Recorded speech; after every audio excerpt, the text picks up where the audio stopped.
This is a bill to incentivize development in the Capitol Complex Improvement District in the CCID.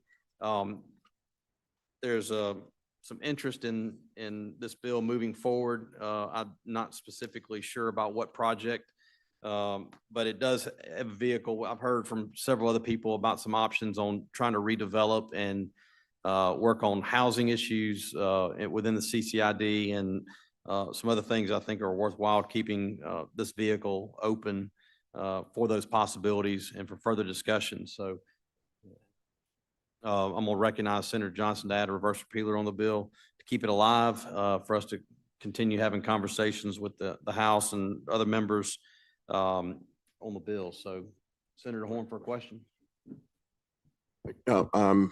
Chairman, I appreciate any efforts to spur development in the city of Jackson.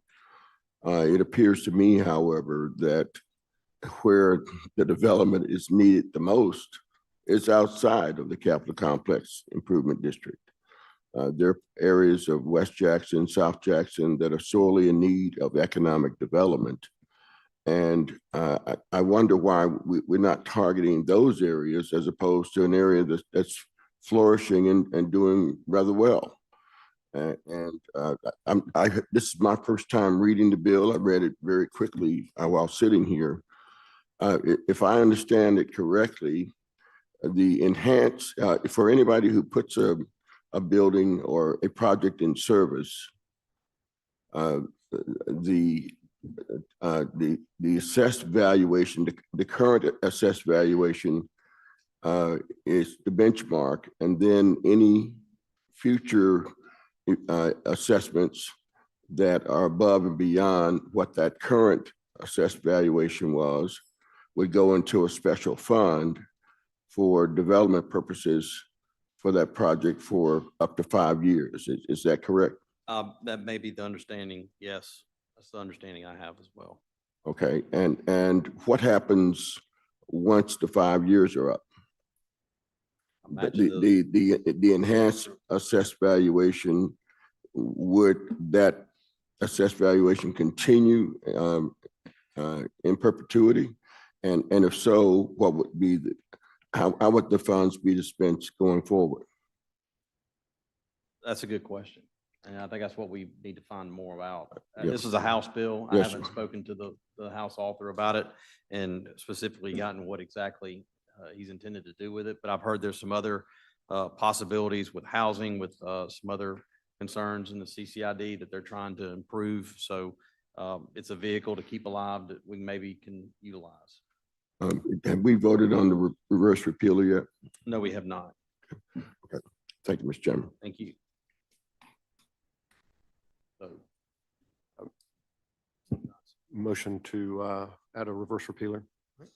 heard the amendment. All those in favor signify by saying aye. Aye. All opposed? The ayes have it. Any further questions on the bill? Senator Blunt for question. Not for a question, Mr. Chairman, but if there are no questions, speak briefly. You're recognized to speak on the bill. Thank you.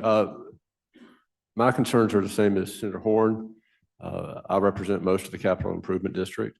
I also represent parts of the city of Jackson that are not within the Capital Complex Improvement District.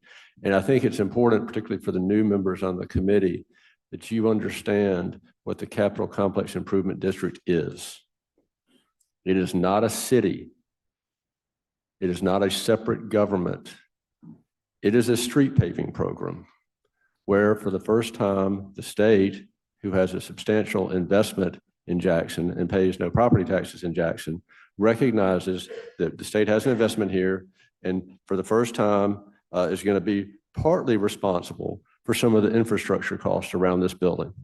So when you see the work that was done in front of the Wright and Ferguson building at the intersection of High and Lamar, when you see work done on Capitol Street, when you see the work being done right now on State Street, that is state money being invested to pave streets. It's an infrastructure program. It's controlled by an independent board, not by the city of Jackson or city council, the DFA, with appointees from the governor, the lieutenant governor, speaker. And I think it's working well to do what it was designed to do, which is to improve infrastructure. It is not a separate city. It is not a place where some people in Jackson are entitled to one set of laws or penalties or investment incentives that are not available to people in other parts of the city. Now, I know Representative Lamar just wants to help. And I don't think that there's no casino in this bill. But we do need, I appreciate that folks want to invest in the city because I think a successful city is important to the state of Mississippi. But I want to emphasize that all of the city needs attention and all of the city needs support. And so when the state looks to provide incentives, and incentives are to do, the only reason government should be in the incentive business is to do things that the private sector is not capable of doing without the government intervening in the market. Otherwise, we just need to let the private sector do what they do. So we need to look at opportunities to improve the entire city of Jackson. There's a reverse repeater in the bill. We need to continue to talk about that. But there are lots of ways we could do that. We could provide more money to the current CCID to pave more streets and pave them faster. We could do what towns where our major 3 largest universities are located is support the fire department in those towns, which those towns do, but the state does not provide any money for fire protection. There are all sorts of ways that the state can benefit the city to the benefit of both the entire state and the entire city, and we need to look at that. There's a lot more to, but again, I think people want to help, and I appreciate that, and we'll just keep talking about it. So I appreciate it. Thank you, Mr. Chairman. Thank you, Senator Blunt. I would add, it's also not only a major paving project, it's also a policing and apparently a judicial project as well in the district. And it's more than just paving and water and infrastructure. It's also policing. And so I understand your concern, and I think that's why we want to keep it alive to see if there's anything that's valuable out of this that can help downtown Jackson and hopefully spur growth that spreads all across the city and not just in one area. Seeing no further questions on the bill, move for a motion. Motion is time sufficient to pass as amended. All those in favor signify by saying aye. All opposed? The ayes have it.